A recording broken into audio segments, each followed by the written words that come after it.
Thursday, August 14th. Welcome back to Damon Bruce. Plus, that is our good friend Sam Betesh of Thinking Out Loud with Siciliano and Sam. And it's good to see you, brother. Double dipping again. We're getting greedy. You know what? It's just these are the weeks I will remember. All right. Sure, Levi's in school and he's becoming a 4-year-old. There will be other markers on my calendar, but Hell Week is something that's considered, right, in football when you got two-a-days, right? This is essentially two-a-days for you and me. That's what we're doing this week, and I am loving two-a-days as we enter the season. You and me, the more I see you, the better. And what a reunion we had. For those that missed that stream, please check it out on Damon's channel. Check it out on my channel at Thinking Out Loud, Siciliano and Sam. But the 4-box of JT the Brick, Larry Krueger, Damon Bruce, Sam Betesh, that was, for those that just dream about days at KMBR gone by, that was a glorious one. That was an awful lot of fun. It really was. Now, obviously, look, we know what's going on in the world while we're doing this live stream. We got 49ers and Raiders out on the field in Henderson, Nevada right now. And I don't even want to see that. Joseph Ehrenberg, I don't even know what to believe. West hyperextends his knee. If that's real, if CJ West just hyperextended his knee, that's the single most 49er thing available. I mean, it really is. It's amazing. It wasn't worse than that. If we're being totally honest, this is the most ridiculously injured football team possibly of all time. We'll get into all that in just a second. But I'm really not here for the breathless. Brock Purdy's 2 for 2 and he's 11 on 11. He's 2 for 3. He's 3 for 6.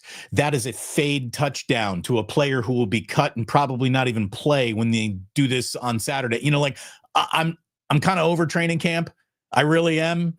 If I were the 49ers, I think I would forfeit preseason games. I'd pay $1 million fines and say, we're not playing another snap of football, practice included, until we get to Seattle, because this team is already disintegrating from a health standpoint right in front of our fucking eyes. It's really something else. Hey, Sean McVay just figured this thing out, right? It was McVay who really made it. I mean, when it comes to load management in the NFL, not the NBA, where we all say that certainly, it was Kawhi who became the face of load management, Kawhi Leonard. But the face of load management in the NFL, I'm going to credit McVay. It was Sean McVay who just made it popular to not see anybody on the court whatsoever. And Damon, you'll like this one. Remember college basketball? I think it was Lute Olson.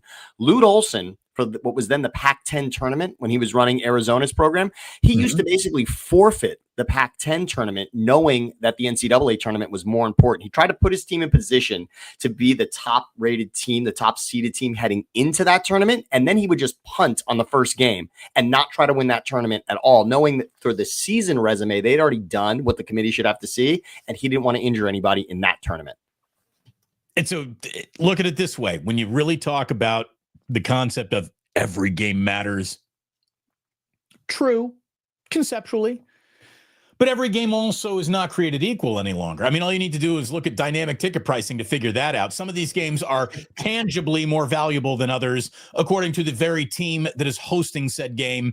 And the world of, I remember getting tickets to Cubs games knowing that a bleacher ticket was $17 for any game, any single game on the schedule. Did not matter when, opponent, day of week, a bleacher ticket was $17.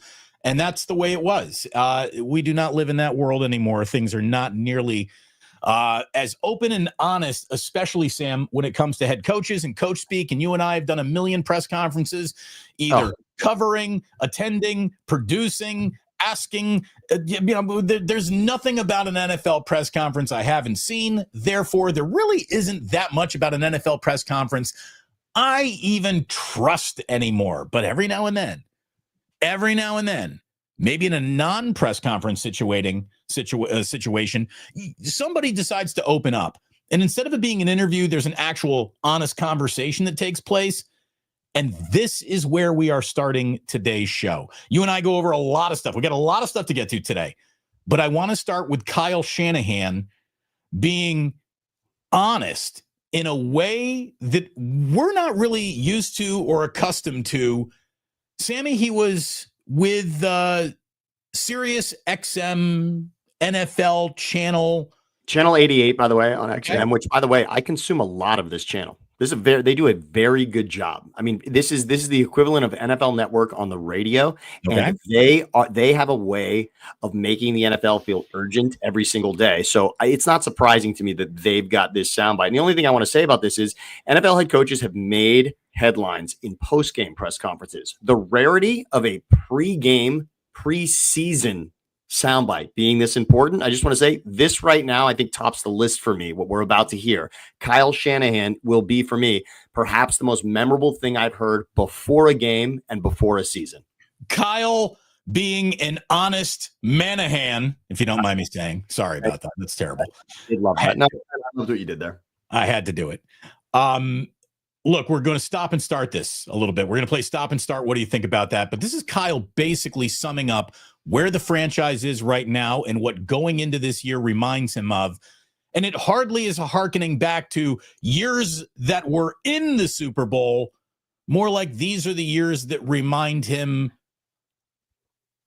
of what the team was like before they went to that first Super Bowl in 2019. Here is Shanahan on Sirius XM NFL radio.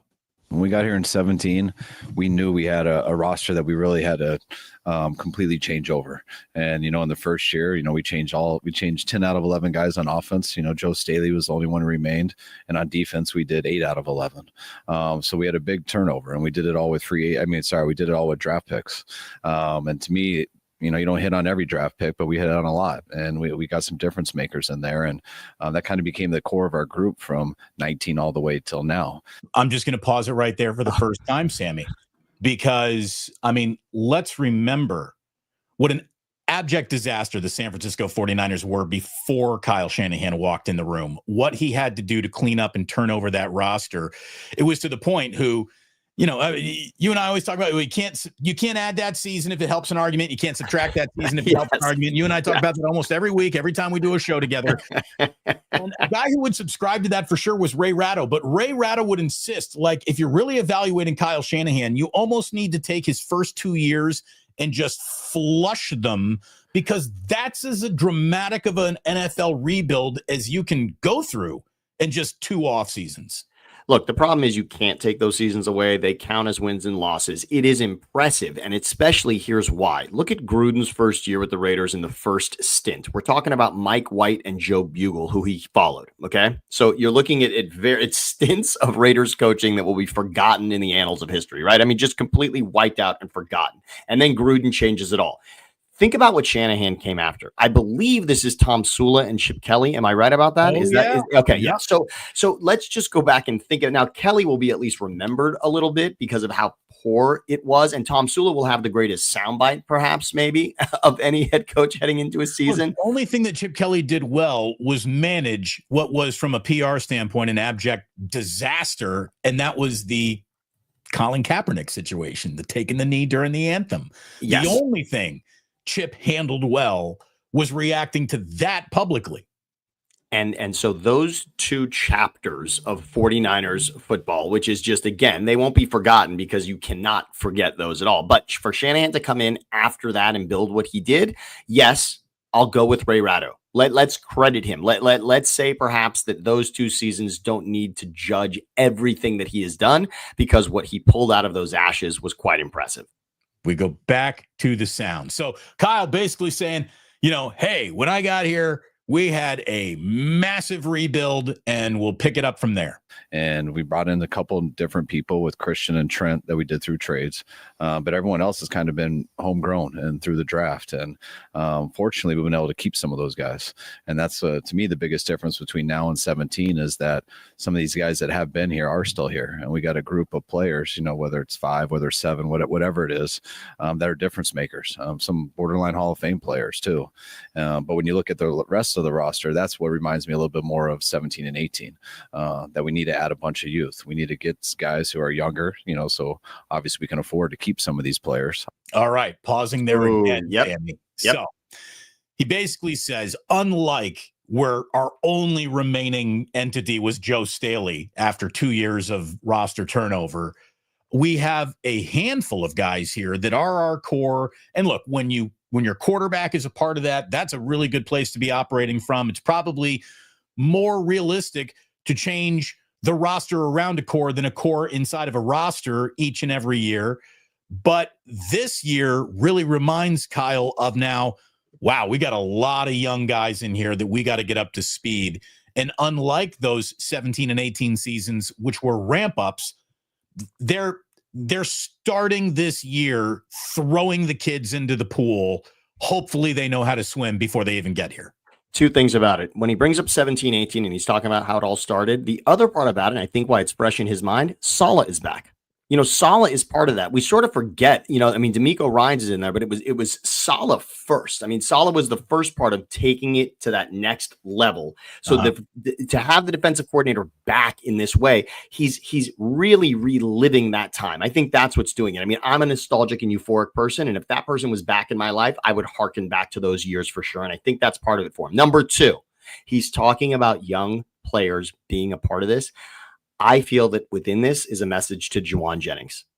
I do think that there is a part of this that says this is not about the legends on this team. It's about what we're going to do in the future. And we need to discover who's here with us and who is not.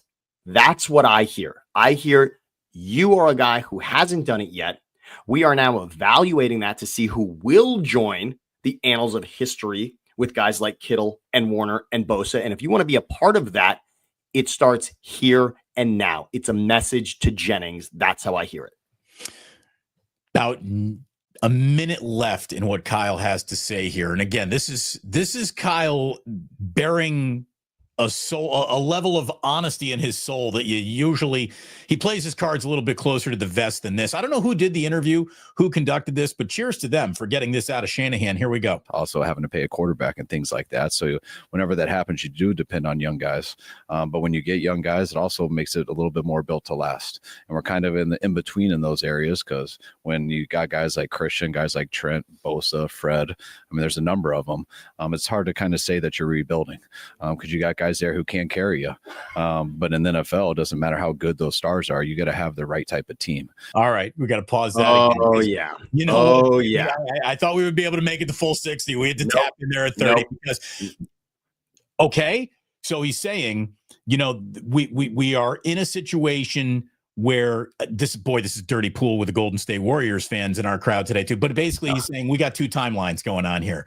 We got the existing championship core that is watching its Super Bowl window maybe close a little, while these young guys are going to be asked to be the guys who open it. The next window, it was a few weeks ago where Shanahan said something about how he feels that the old window was the old window, but this is the new 3-year window with an awful lot of the old window being used to look through this window as well. And here's the thing. I think he's right. Like, he's not sugarcoating. It sounds almost like he's setting this season up. It's like he's kicking the stool out from underneath the highest of expectations. And without saying rebuild, he's saying retool. And you can pretty much bet on that coming. By the way, don't sugarcoat what just happened. Now, he was probably asked, could we see this as a rebuilding season? I feel like when he used the word rebuilding there, he was referencing the question, right? He was saying, I don't know that we can call it a rebuild, which means he was probably asked, is this one? And then he's eventually getting to his answer, which is saying no. But he said the word rebuild. And when someone says to you, don't take this as an insult, but what does that usually mean? Right. You're about to be insulted. Okay. As soon as you say you're thinking about retiring, you're definitely retiring, that sort of thing. So we can't exactly think about this season as a rebuild. Now, I have been the voice of positivity for this team. I have thrown the schedule your way 100 times to just say, dare me not to find 10.5 wins here. All right. We have done it every which way. I've talked about the swing games that the Rams have more difficult 3 times on the schedule, that the Niners should absolutely have that in their bag. But the word rebuild is scary here. And here is why. Because you said window also, Damon. What exactly is a window? It's a made up term in sports, because No one has gifted you this amount of time where you're automatically in contention for a championship. It's not like, oh, now the dial has turned and it's the Niners. The Niners, you have 4 years to go to the Super Bowl. Here, it starts now. Go for it. We've given you 4 years to try it. And then we're going to switch the clock over to another team. But right now it's like, no, there is no, you create the window. The Patriots and the Chiefs have so blurred our vision about what it means to actually get to the playoffs, right? Get to a championship game, get to a Super Bowl. That is so wiped out. 5 of 7 seasons that the Chiefs are in the Super Bowl. Yeah, that obscures your mind in thinking that, oh, every team's just got this window where you're gonna be vying for this championship. Shit happens. Right. Joe Burrow, your playoff caliber in this 5-year stretch, regardless of whatever. Congratulations, you're in your window. We were talking before the show even started. We pressed play on the live stream today.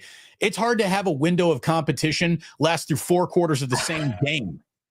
Yeah, I mean, it really is. There's not a window. There's just not. You're either putting it together for that particular season with that group of players, or you're not. Even you want to say the Eagles have been in the Super Bowl 2 of 3 seasons. Okay, great, good for them, and they won 1 of them. Right. In between that was arguably the greatest collapse the Eagles have seen from being good to being irrelevant. It happened in the season in between. They were a playoff team, yes, but it was an embarrassment against the Buccaneers in that playoff game. They scored 9 points. They were awful. That is sandwiched in between 2 Super Bowl appearances. There is no window. Each season, you have to put it together, and it's all got to line up right. Joe Burrow has been up for comeback player of the year twice. Do you know what that means? That means that twice he has had shitty, forgettable seasons for his team. Twice in the Joe Burrow window and era. 2 times the season before was a fucking disaster. Due to play, due to injury, his injury, others' injuries, really doesn't matter anymore. The damn window did not care who was responsible for things not going well in any one particular year. Okay. Wrapping up, final 30 seconds of Shanahan. And we know we got some young guys that haven't done it yet. But that's what's so big about this year. It's what's so big about camp is we're finding out a lot about these guys every day. And it'll be interesting who ends up being a part of our 53, which to me is more open now than it's been in about 6 years. But even on day 1, that's not going to be it. Like week 1, I expect our team in week 12, week 13 to look a lot different than it did in week 1. And my whole goal is that we get better throughout the year and find a way to hopefully get into those playoffs. And once you get into those playoffs, then you got a chance at anything. Okay. Now, I am sort of a Moneyball Billy Bean believer to an extent of the job of a general manager is to get your team to the postseason. And what happens there is a little bit of a crapshoot. I kind of believe that. I do.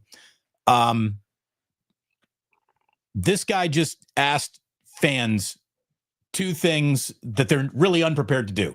1, be patient with your rookie class, and they will be better in week 12 than they are in week 1.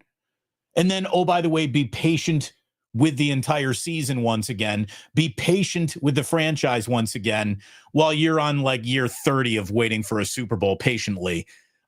Patience is not a virtue of football fans in any city, especially now in San Francisco.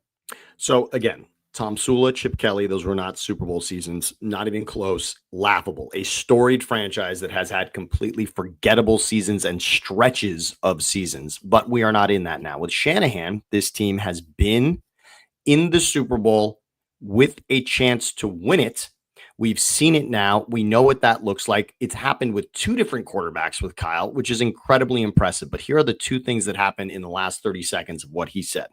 He says this team will look different week 1 from week 12. Now, here's the bad news. Last season, the team did look different week 1 and week 12. And guess what? The team looked much better week 1 than week 12. Now, injuries played a huge part of that, but the team was irrelevant by week 12. So that's terrifying. That's how much things can change within a season. Number 2, yes, I'm the Eagles fan. Now, the Eagles are relevant because they're the Super Bowl champions. Last season, coming off what was an unraveling from the 2023 season, the Eagles were 2-2 heading into their bye week. So I want to give Kyle credit for something. The young players And the adjustments that the Eagles made were the difference between them being a middling team that was vying maybe for the division to being able to rout the Chiefs in a Super Bowl. Yes, Cooper DeJean was inserted into the starting lineup. Yes, they decided to run the ball more instead of passing it with Hurts, and therefore there were fewer turnovers. They made adjustments, and they made a difference. I want to give Kyle credit for that. He's good at making adjustments, and he is telling you right there, we will be nimble with this. We will look at what we have. We will make those adjustments, and we will be different. And it takes being different. It takes being honest and looking at yourself during that bye week or anytime you get a chance to make a tweak. You have to say, are we good enough or not? Are we going to bang our head against the wall and do it this way and hope to get to 10-7? Or do we have a chance to be 12-5 and really make a difference this season? And that's what's going to happen. They're ready to have the honest conversations around everybody. And he knows it's going to take the young players developing from 1 to week 12. That's really going to play a factor. Speaking of young players developing, the last thing you want is to take a young player and shuffle him off his developmental course early on in the season or the campaign of their careers. And we share this right now. We go live to Matt Mayoko's Twitter, where let me just zoom this up. I'm going to be like bifocals for everyone here. Oh, boy. 49ers rookie defensive tackle and beloved Indiana Hoosier CJ West sustained what appeared to be a hyperextended knee. Shanahan said it's similar to Mykel Williams' injury of last week. The initial diagnosis shows no ACL damage. So remember, Mykel Williams, hyperextended knee. Alfred Collins has been nicked and dinged to the point where his rookie season has been a tad askew up to this point. He's playing catch up. Now you got a problem with CJ West, who you were 100% leaning on to play a huge role in the start of this season. And he's one of the guys that you like counted on him doing it.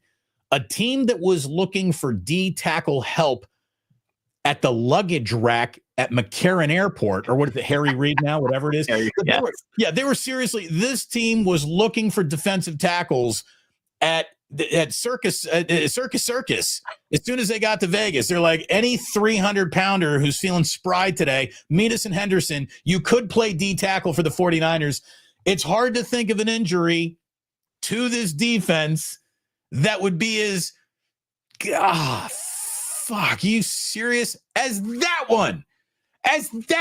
And Sammy, I just got to tell you, man, sometimes like it might not be factual, but it feels real. It might not be factual, but it feels real. There is no team in this league, not one of them, that deals with no one saw them coming injuries quite like the Niners deal with it. Now, there's obvious injuries. I guess the CJ West injury is an obvious injury. Everyone saw him hyperextend his knee, so we know what happened. But the mystery injury to actually we saw the guy get hurt injury, it's like a 2-to-1 mystery to actual we saw it ratio. Just this morning, again, plane lands in Henderson. First bit of news out of 49ers camp is the swing tackle that they were hoping would be good enough to maybe be this team's swing tackle. Andre Dillard, who was on the PUP list, just got reactivated from the PUP list and has now been designated for season-ending injured reserve. He just got back to practice. No one even reported that he got hurt at the practice he returned to, and now done for the year. Again, another mysterious injury around the San Francisco 49ers. Now, it would be a little bit panicky to say, like, Andre Dillard's out. There goes the year. I guarantee you the vast majority of people in this chat didn't even know Andre Dillard was on the team. And 90% of football fans can't name a swing tackle on their favorite team. And no year hinges on a swing tackle. But yet again, the 49ers have an injury problem that is abnormal. And I've seen a lot of, Sammy, people are like, well, fire the trainer, stretch more. Well, look, believe me, they are aware of what we are aware of and discussing here too. They have tried that. They are definitely stretching for 10 minutes more. See if you can touch not just your big toes. Can you get to your small toes? Can you reach out? Can you grab behind your ankles? How really flexible? They've done it all. I'm sure they've ramped up training. They've ramped off training. I'm sure they've done calisthenics, plyogenics. They've done it all, right? And they still, year after year after year after year, are comically injured. So you really hit it on the head when we started this, because you said, I hope Kyle Shanahan can find a way not to put these players on the field at all. Now, we can't quite do that because it really is the conditioning that's the most important part of what's happening here. But it's tough to say that we're going to be at our best when the number one fear coming from last season was injuries. And now we simply cannot get guys on the field for the preseason. And by the way, these are guys that we actually want to see on the field for preseason. I mean, when you're talking about your rookie class, when you can't get Michael on the field because he's injured and he's the first round draft pick, that's a problem. That's a problem. It's one thing if you're protecting your guys, that's fine. And look, there's a part of this that I guess could be, but the NFL is not fining guys for not being in preseason games. So you don't have to hide it with an injury. You don't need to do that at all. So these guys should be healthy, and they're not. And it's a problem because this fan base has a disorder based on last season. There is such a fear about injury now. Now, the only good news is this, Damon. The guys we're not talking about being injured, McCaffrey, Purdy, Kittle, Warner. It's nice that it's not that, considering the season that we had. 3 names, they will lose at least 5 games to injury throughout the. I mean, like, you cannot assume anyone is going to make it through unscathed. Anyone. And Debo is now in Washington, and Debo certainly is on the list of players who would just mysteriously not. I mean, talk about a mystery of being in a game or not week to week, or coming out of a game based on nothing that we saw on the field. I mean, look, I feel like a lot of the rant that I just heard out of you, a lot of that frustration feels like a Debo fantasy owner, by the way. Debo Samuel was no more a mystery than anyone else I've seen in a Niners uniform. Debo Samuel would play a game, have a massive play as a running back, and then all of a sudden you wouldn't see him for the rest of the game. And we had no idea. He had a positive yardage play and then comes out of the game and then is wearing a sweatshirt. Nothing was more frustrating than that. That was a mystery. Debo Samuel was a mystery, and it's part of this condition that we're talking about. He got pneumonia last year. You just can't make it up. By the way, I hate this. I did the Who the Fuck Gets Pneumonia in 2024 show. Okay. Did you get a list? And then Ricky Henderson died of pneumonia. Okay. Yeah. But anyway, here. So Chef A, great to see you, Chef. So are we saying we're doomed this season? No. Your season cannot be doomed before a snap has been played. But I will say this. Last year, we did everything we could to possibly ignore every ominous sign, as Mike Silver called it, the summer of bad vibes. We did everything possible to whistle through that graveyard until we were all 6 feet under.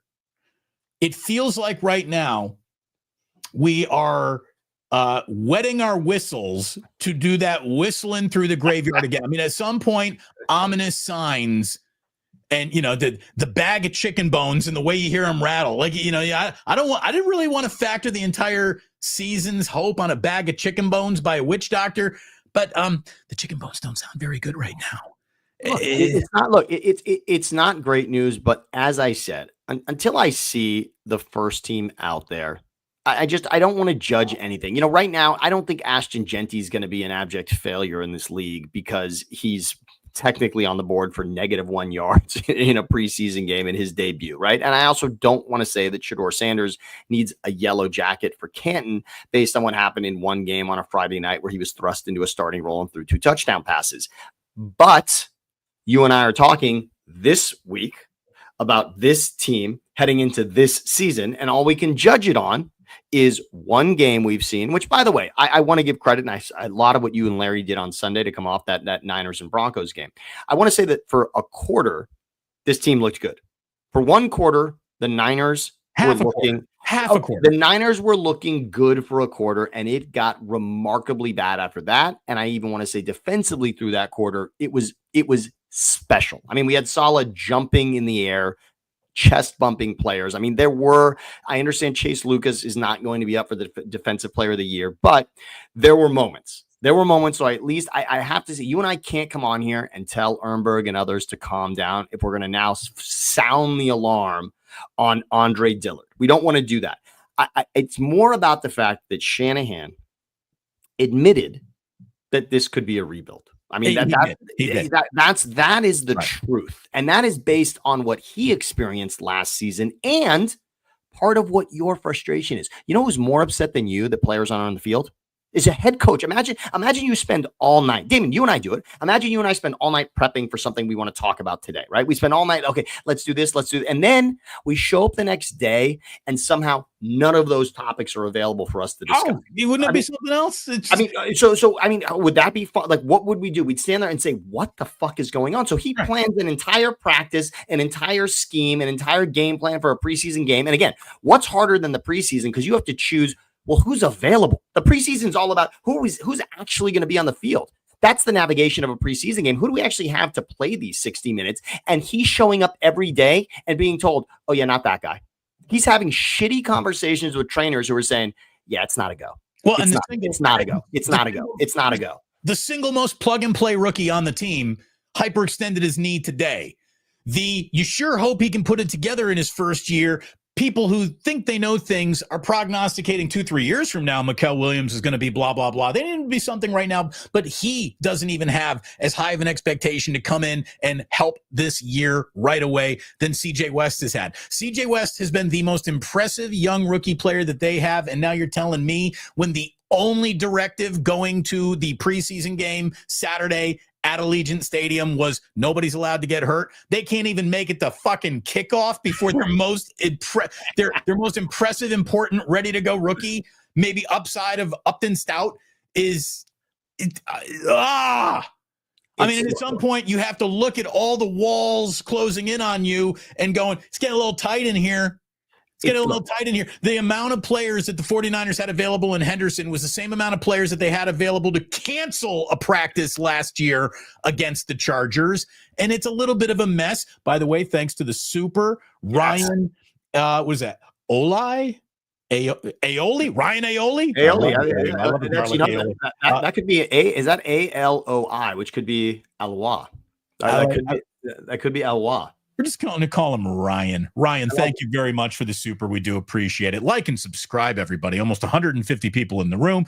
It is great to have you all here. Oh my God, we don't even have 60 thumbs up yet. I mean, come on. Let's get mystery injury to actual injury ratio 2-to-1. Can we get a 2-to-1 ratio on likes and views over here, please? Ryan, thank you so much. That money's going to go in the ganja jar. It says, you said Kyle's good at adjusting. 1-31 when trailing by 3+ in the fourth quarter. Refuses to value offensive line. Always injured. Doesn't adjust at all. Okay. You bring up facts. But on the other side of that 1-31 when trailing by 3 in the fourth quarter, like the best team in football under the same scenario has like 4 more wins than that. Like there is you're down by this in the fourth quarter cutoff point that fuckers every team in the NFL but the Kansas City Chiefs, because Patrick Mahomes can pull a win out of his rear end with no time left. Ask the Buffalo Bills. And again, I'm even going to say that my conversation about adjusting was not in-game adjustments. My comment about adjusting was mirroring what Kyle said, adjusting from week 1 to week 12. I was talking about being nimble with the players that you have. And last season, what they learned last season is what you have to do, the turnstile of players that you have to go through to make it work sometimes. What happened at running back to them last season, think about what Kyle had to go through to just get players on the field. There are adjustments happening, and Kyle Shanahan is good at adjusting rosters. He's great. Look what he does with different styles of quarterbacks. Look what he does with different styles of running backs. That is what he does. He adjusts amazing. His scheme is nimble. I will give him credit for that. Having a scheme with Deebo Samuel available and Deebo Samuel unavailable, that's very different. There are entire chunks of a playbook that have to be thrown out when Deebo Samuel's got a hoodie on. That changes your game plan. You have to adjust. And by the way, the other half goes away when when Christian McCaffrey's on a flight to Germany. This was a practice in adjustment last season. Now, that adjustment led to 6 wins. So he's saying we got to adjust better. They're going to be healthier, but they got to adjust better also. Deaf Destroyer of Words says, it's like I say, Kyle has helped save this franchise, yet at the same time, he is holding them back. That's a yin and the yang that I think any coach who has yet to win a Super Bowl could be accused of. That you also like. Marv Levy was the best thing that ever happened to the Buffalo Bills, but couldn't win a Super Bowl. Look, Hi, sweetie. We're dog sitting a corgi over here. The corgi's back. The corgi's back. Corgi's back. Yes. I love the corgi involved in the show, and that it did happen a couple of weeks ago. But look, Kyle Shanahan, love him or hate him. I said 2 names that I know puts a shudder down your back: Tom Sula and Chip Kelly. I know those are terrifying things to hear. And in between Harbaugh and Shanahan were those 2 names, and Harbaugh and Shanahan will be talked about as storied chapters of this franchise's history. That is for sure. Corgis are tight. Niner worldwide. I got to tell you, it's not a breed I ever gave really any consideration to. And I'm not saying that we're going to go out and ever get a corgi, but we are happy to dog sit your corgi for a week. Sight unseen. I will happily spend a week with just about any corgi now. The corgi is interesting. Now, it's a shame we don't have a photo to put up of a corgi here, but the Lassie made, sort of the collie, a very famous breed, right? I mean, what Lassie, right? Yes. So what Lassie did to collies, that forever in our mind, I think we can picture that based on the popularity of Lassie. And a corgi is almost like the stunt double for Lassie, right? I mean, a corgi is basically a kind of short, stunted wiener dog version of a collie. Yeah, I mean, it's a come on. It's a great. I mean, it's a full corgi. There you go, full corgi, right? I mean, but if I said Lassie, what do you got when one of these is running around your house right there? What are you supposed to do there besides pick it up and love on it? Look at that little guy. Permanent Lassie puppy forever with the corgi. I think you're right. Corgis are tight. It was well worth a moment today. By the way, if you put that corgi in a Niner jersey, even though that's a still picture, it would be hit by a car within 3 minutes. You're horrible. You're just horrible. But available for week 1. Just not on the practice field. Available for extended 4 adorable, stocky little corgi legs, every single knee hyperextended, all 4 of them.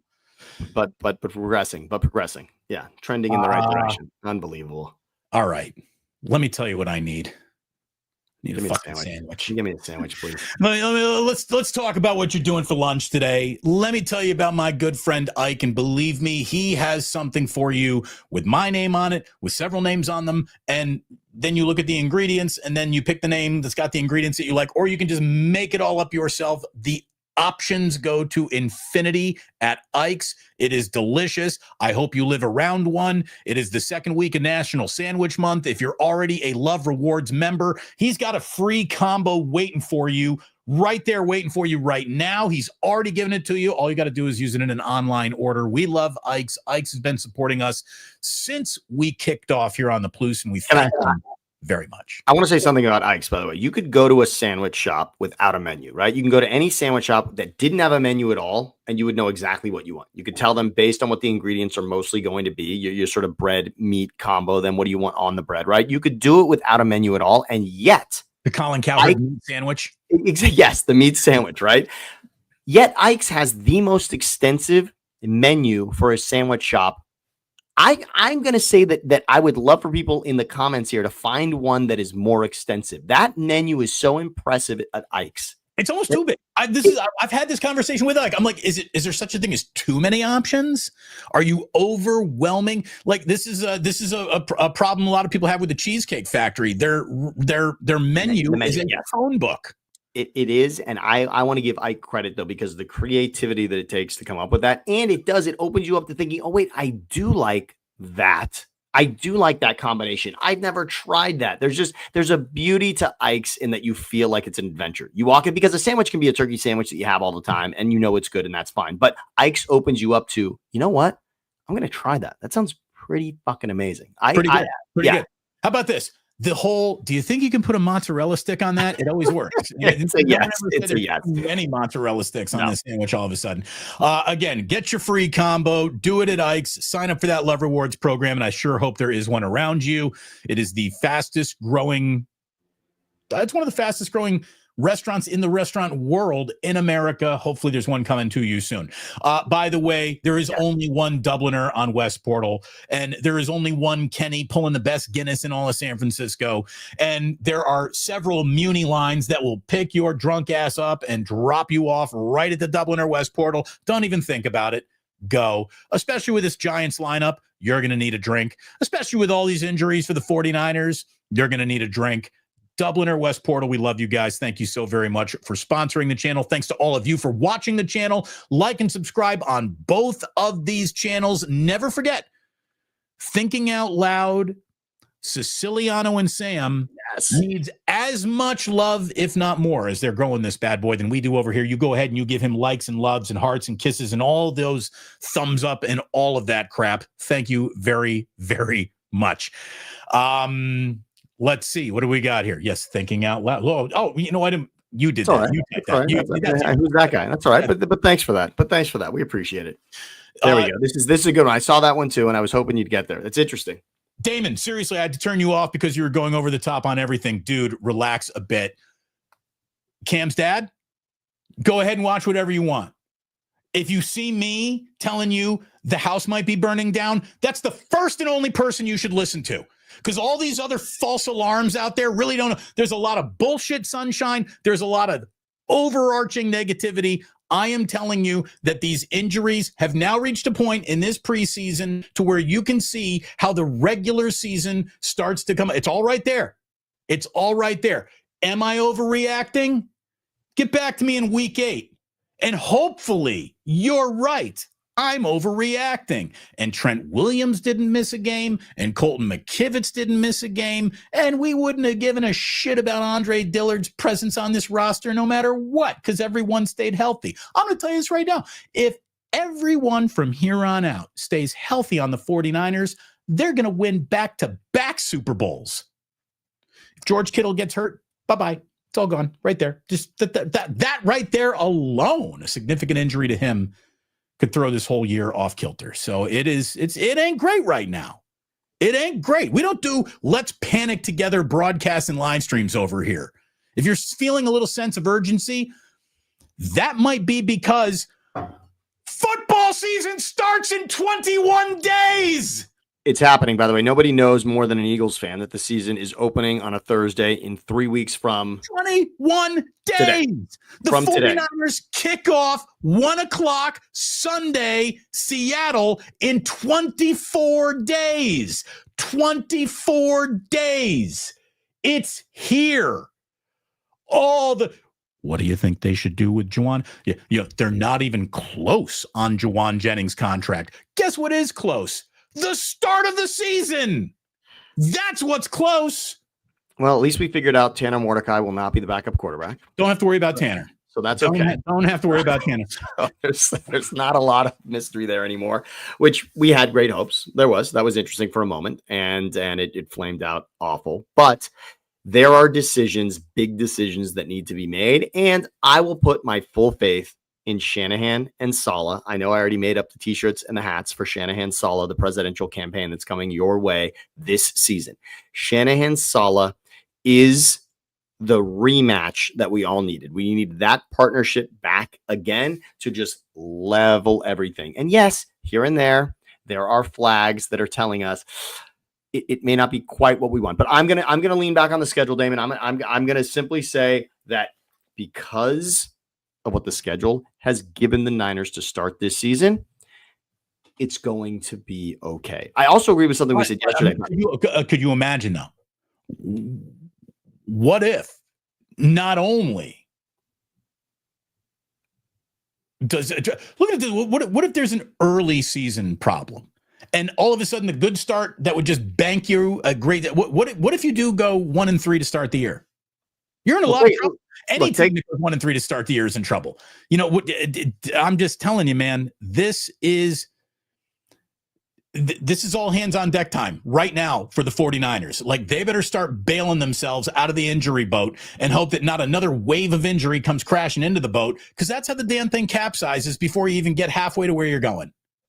Well, and much like the calf leads to the Achilles, as you lose one player, it sort of tears at the rest of what you have. Right. I'm not saying it's contagious. It's just that all of a sudden what that does, the domino effect of one significant player being out, puts pressure on others. And sometimes there are teams that really rise to that occasion. Last season, it did not happen for these Niners. There were just too many to sustain. So far, this will be okay. This team is going. I do think this, though. The Demarcus Robinson thing we mentioned yesterday, I do like the idea of right now getting him on the field, pushing that until Ayuk is back, which I think you brought up. Yes, I just saw Rashee Rice. Here's the thing, though. Rashee Rice said, you want to go to court? Let's go. Okay, let's go to court. Let's settle some things here, where Demarcus Robinson pled no contest. So I think that automatically triggers an automatic 3-game suspension for a DUI, and there's no manipulating when or where. I mean, Rashee Rice might not, serve a suspension until week 6, 7, 8, 9, whatever they come up with. He might play the first month of the year. It would be nice to have Robinson in while Ayuk is out, and then vice versa. Ayuk comes back, Robinson, you go serve your suspension. That would be nice if the timing could work out like that. But yeah. But for now, yeah, a lot. You said it. Kittle, it hinges on Kittle. I think it's going to be okay. I think the schedule offers the opportunity to start essentially slow. In other words, starting not up to our level is likely to be good enough to keep you above water through the early season. And that's just what that's what this schedule has afforded the Niners. That's what the terrible finish last season gifted to the Niners for this season. And I can't panic about the Niners yet. I just can't. Considering how unhealthy last season was, and I held tight to, the Niners are going to be there. I mean, I was an idiot. I was with Vegas thinking, the Niners were still a favorite to win the NFC in week 6 and 7. The Niners were favored in 50 games. The Niners are still liked by an awful lot of people. But those of us who are close enough to the team to actually look at them are starting to see the cracks that it all still slips through. And as I said earlier this week, I don't like to, this is why it would be hard for me to be a comedian. I feel like once you tell a joke, you need to retire it. You just can't keep on telling the same joke over and over again. Like, once I come up with a really good line, I don't like to bathe in it and retire. I kind of retire, but I really mean it. Sam, you can forget about the Rams. You can forget about the Seahawks, the traditional rivalries of the Cowboys, the Packers, or every decade you get one Giants 49er game that means something, feels like it's got a lot riding on it. The San Francisco 49ers' biggest rivalry is injuries, and injuries seems to be on the schedule, hosting a home game against the 49ers each and every week. There will be a wave that has to be endured, and that is what it's happened last season, and it's now happening in this preseason, but it is not devastating. We're not at the point where devastating injuries have taken place. We're dealing with a bad injury. I mean, the Ayuk thing, Ayuk week 6, there were dreams of Ayuk week 3 or 4. I think there was the October 12th. I did the math on the 59 days between now and October 12th. Guess who definitely won't be out there, because it's an injury and nothing goes well for the 49ers on an injury front. There's no way Ayuk is going to return at the earliest guesstimate date that this team was comfortable enough to put publicly. I mean, to me, week 6 sounds an awful lot like week 8. Don't you think? Even week 6 is upsetting and should be to Niners fans. Week 6 is still a little dangerous. Your season is in the balance week 6. And then I also want to give credit to the Rams, who started very slow last season. I believe the Rams won. They were definitely 1-3. I can't remember if they were 1-4, in fact, which I believe they were. I mean, it was bad, and the Rams were there in the divisional game with a chance to beat the Eagles. So there are many ways to do this, and it doesn't have to be a 1 seed. Of course, you make your life much easier if it's that. But the Niners can't really be in that conversation right now. The Niners are not in a 1 seed NFC conversation, although, again, go to Vegas. Guess what? That's not a bad bet to make. It's not a bad bet. Damon, you make excuses every year. I miss the Damon did the dog ate my homework show on the 49ers. I haven't said a single dog has eaten a playbook around here yet. I mean, I'm not offering excuses. I'm explaining what is happening. And what is happening, once again, is the Niners' biggest rival, their own injuries, which they do not manage very well, are kicking their ass already. The 49ers are already down 14-0 against injuries this year. The game isn't over. You can still come back and win a 2-possession game, but it ain't good. It's just off to a not great start. And getting off to a great start was kind of what everyone was kind of hoping for. Look at it this way. Criticize me all you want. Criticize any content creator all you want. Criticize the chat room, the fan base, the old timers, the young kids, the gold, the silver hairs, the know-nothing millennials, all of it. Like you wrap it all up. At least the 49ers live in a world where they really, really matter and people get emotional about them. You want to talk about, the opposite of love is not hate, it's apathy. And look at how apathetic everybody's become towards the San Francisco Giants season. Look at how apathetic everyone's overnight because of this Kuminga thing has become with the Warriors. Like no one even cares anymore. Just like, tell me when to look up again. I'm tired of you. And this is a franchise that officially matters. By the way, we have identified the least important franchise in football. I think you're right. I think this is conclusive. And we will get to the most obvious and popular, and then the team that matters the most in this league, we will get to a little later. But I think you did hit on something here, Damon. I think you have pinpointed exactly which team just doesn't even get nearly what we've dedicated to the Niners. Good luck if you have to dedicate 45 minutes to the team you're about to name. Well, and honestly, I'm going to accuse myself of being in the exact same group of, actual journalists, independent journal, whatever.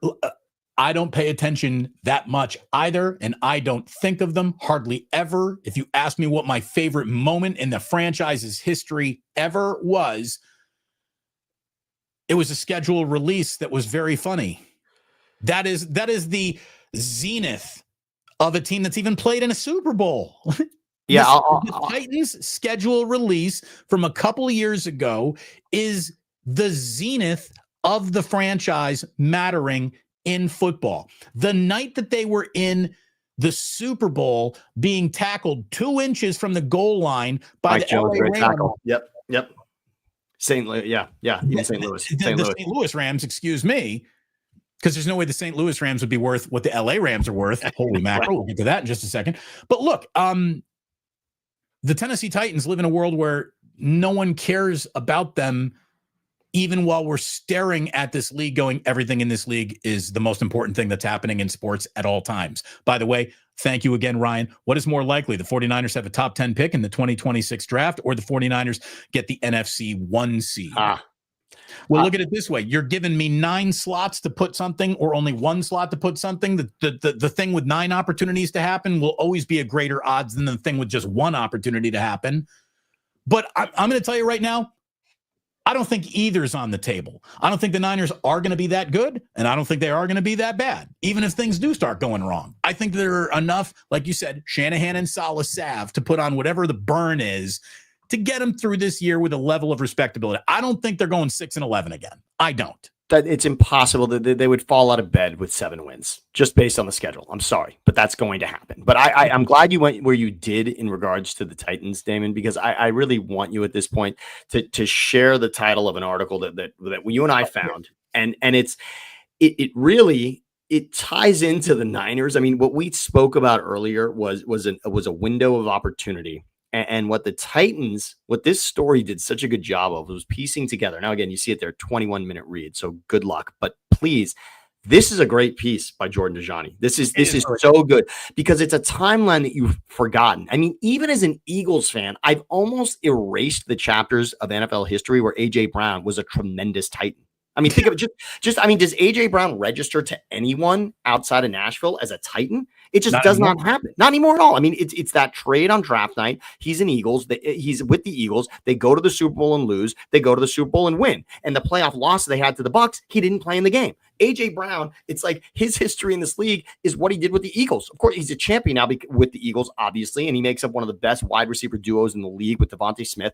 And yet, he was a stud superstar in Tennessee. Now, here's here's the trivia for everybody here when we talk about this story. So the article says the Titans went from number 1 seed to number 1 overall pick. How did it happen? So I want everyone to close their eyes right now and just say to yourself, last 5 seasons, number 1 seeds in the AFC. A lot of them come instantly to mind, right? We're talking Chiefs most of the time. You're thinking, wow, was it right? You're thinking, oh, was it the Chiefs for all of those? Maybe there was one where the Bills had it. Maybe there was one where the Ravens had it. You would probably put the Bengals in there, which it didn't happen. The Bengals did not. They are not in this conversation. By the way, the Bengals beating the Titans is how they got to their Super Bowl. Correct. This Titans team was at the pinnacle. Was, by the way, it's the year they had the 1 seed, wasn't even the year that the Titans ended up in the AFC Championship game. So there was a year they went to the AFC Championship game. That was different. They were not a 1 seed. They had to beat that season. They actually had to go on the road to get to that AFC Championship. So that was not, in fact, they beat the 1 seed Ravens to get to that AFC Championship game. That's what happened that season. And then the year they had the 1 seed, it was the Bengals who knocked them out in overtime. Let me read a little bit of this article. And again, we're not going to bog down in what happened to the Tennessee Titans because, as we're about to prove to you conclusively, no one really gives a shit about what the Tennessee Titans do ever. But isn't that amazing in a league that we're so preoccupied that everybody's chasing a sexy story? We love collapses as much as we love championships. This is a great what the hell happened collapse story. But for whatever reason, the Titans exist in a world where even the Houston Texans are like 5 times more popular than them. I think the Titans are provably, again, the Jets only have New York City going for them, but New York City going for the Jets is more than anything Tennessee's ever had going for it at all. Anyways, it should be a sports trivia question. Which AFC team held the number 1 seed in 2021? Wasn't the Chiefs, the Bills, or Ravens? It was the Tennessee Titans. A 1 seed and a bye week. You had the Bengals in town, and on the very first play from scrimmage, Ryan Tannehill throws an interception to Jesse Bates. He would throw 2 more that day, 3 Tannehill interceptions. They lose 19-16 and then basically have been retreating from relevancy ever since. While the Titans never received the kind of attention that other teams like the Cowboys or Steelers do, they weren't always a rebuilding franchise. In fact, it wasn't too long ago, they made an AFC championship game. They were a 1 seed in a loaded AFC. What the hell happened? Well, everything that could go wrong. Questionable firings, questionable hirings, more questionable signings. After that, Amy Adams Strunk became their controlling owner. So this element, here's the thing. This story even has the element of, well, we could point at the woman owner and say she doesn't know what they're doing. And guys love doing that in football. Her presence in this isn't even enough to bring any attention on it. No. Everybody likes Mike Vrabel. Vrabel this, Vrabel that. Vrabel playing declining penalty chess against Bill Belichick and all this stuff. And Vrabel wasn't enough to bring the attention. Derrick Henry. The number 1 pick is a black quarterback. I heard we are pretty interested in covering those guys. Nope. Shedeur Sanders blowing his nose in Cleveland is more interesting than anything Cam Ward has done to prove himself the perfect soldier, best possible hard work and number 1 draft pick that you haven't heard about yet because he hasn't gotten a speeding ticket yet. If Cam Ward got a speeding ticket, maybe we talk about Cam Ward. Cam Ward going 8 for 8 and 11 on 11s, nothing. Cam Ward and the Titans. This is the story to tell. So first of all, GM that got them a 1 seed and to the AFC Championship game fired. Mike Vrabel fired. AJ Brown traded. Draft picks again that night he was traded. Treylon Burks being the draft pick that's in that slot that you get from the Eagles. Treylon Burks now no longer even a Titan. It is an unmitigated disaster. But the reason it makes so much sense for you and I to discuss today. First of all, if you could share the screen right now, this is from the article. This takes all the hype. So by the way, nobody will remember this, but the Titans actually were hyped coming into last season. In the offseason, and I know you, me, and Larry went over the offseason from even 2024, the Titans were incredibly exciting in free agency last season. DeAndre Hopkins, Calvin Ridley, these were guys that people were excited about. Brian Callahan, Will Levis, people were excited about last season. Jars of mayonnaise out, everybody. I mean, Slather it up. DeAndre Hopkins actually, this shows some of the headlines that happened in the offseason and then what actually happened in reality during that 2024 season. But DeAndre Hopkins said he's never been happier in any organization than he was in Tennessee when it all started. He's never been in a better wide receiver room in his history. Are you joking me? Now, here's why I wanted to share this is because I want to look at a team that we're all very familiar with here. So we're talking about the Titans at one point being at the pinnacle, 1 seed in a championship game. The Niners, we can take the screen down now because I'm gonna stop and I'm gonna scare us in a different way now.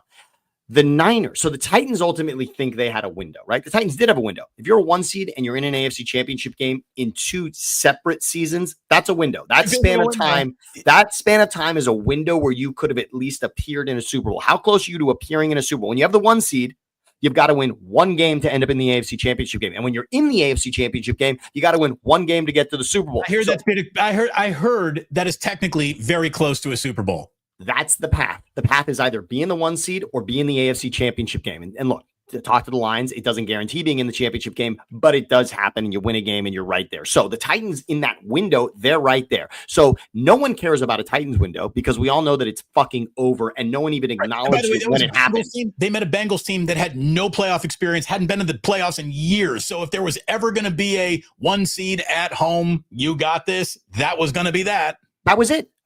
And remember, that Bengals team, yes, beat the Raiders, we talked about with JT yesterday, in a very tight game to get there. But if you talk about a window, the Bengals have been thrown out the window more times than any other team. Think about it. Andy Dalton is a storied Cincinnati Bengal. He won 0 playoff games. Marvin Lewis won 0 playoff games. I'm pretty sure the Bengals live in a 4 like it's nothing but like just brick walls, just a windowless room. The 3 little pigs. They made the brick house, right? The brick house that has a door, no windows. That's it. That there is not a window there for the Bengals whatsoever, and yet the Titans allowed them to create a Super Bowl window. So again, I'm talking about a window, and I'm relating this to the Niners.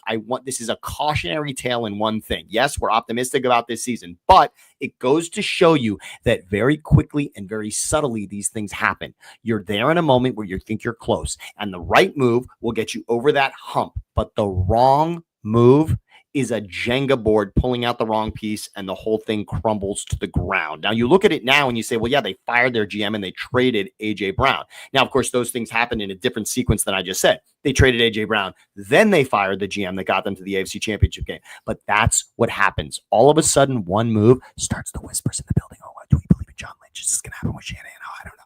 That's how it happens. And then you take someone who actually has created a culture within your organization, someone that is building towards what you really want. And sometimes the build doesn't happen as quickly as you think it should. And by the way, Nashville, who the fuck are you to say how fast this should be? But apparently even you said it's not happening fast enough with Robinson as your GM. And he cried at the combine for how upset he was to be a 1 seed and not make it to the Super Bowl. By the way, big boys don't cry at combines. That's also a rule out there. If you don't think there's any crying in baseball, wait till you get to the football. The Niners should look at this, okay? Now, Purdy is not a number 1 draft pick. He's the last pick, and that's your quarterback that you landed on to get you in this window. But now the Titans got the number one because of how shitty they handled things since they were in a championship game. And the Niners, we all know, have sniffed the Super Bowl recently. Right, what they're doing... Didn't panic. Exactly. And what they're doing in this window is key. And I got to give the Niners credit. They were close with Garoppolo, reset that, and went back with Purdy. That is impressive. Yeah, the Eagles went twice in 3 years, but that's Hurts and Hurts. The only difference there is 1 year he was on a rookie contract, 1 year he was making $50 million. So things do change. The Eagles managed to do it, but the Niners, I'm just saying, beware. This is the dangerous time. When you're close and you think we should or we deserve to be somewhere else, make smart moves. Make decisions the way that got you there. Don't overthink this. And the AJ Brown thing is certainly that cautionary tale for the Titans, because I think that's the beginning. That's when Derrick Henry starts to say, all right, well, you know what? I don't need to be here anymore. Players. You don't wave goodbye to really good players and keep your credibility when, there are some guys at a certain age where a cap casualty is definitely in play. Brown was not there yet. Now he is in cap casualty age. Yeah. The Eagles said goodbye today. Okay. By the way, let us go directly to outside of the, the Music City Miracle. Yeah, and I was going to give it that. Lorenzo Neal Amazing. Yes. Low. Love us some Low. Here we go to the Tennessee Titan all-time. Hold on, we got too many things up here. We got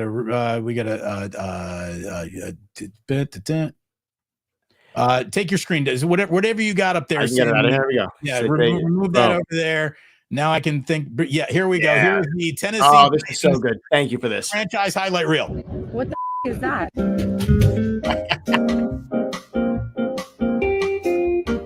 St. Louis Rams. Oh. Lightning McQueen. Lightning McQueen. Oh, that's just the football logo. The Boston Bobcats. No idea. Cowboys, yeah.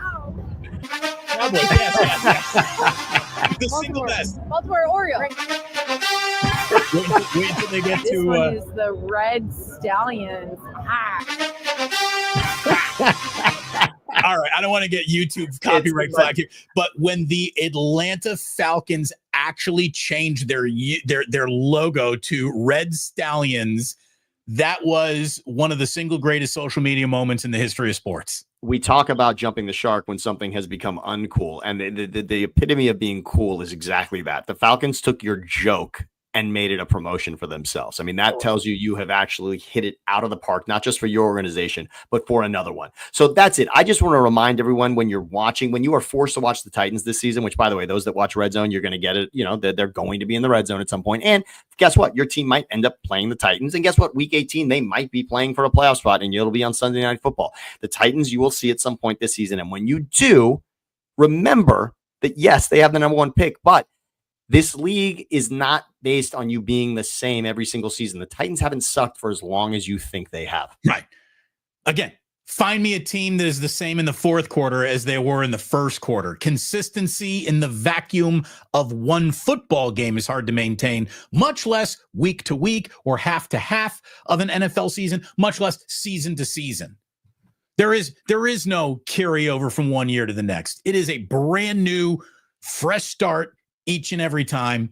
At least that's the real way to start thinking about it, probably, than all the little lies we tell to ourselves about how, because Ricky Pearsall had 2 good weeks at the end of last year, he's going to pick up that Seattle game.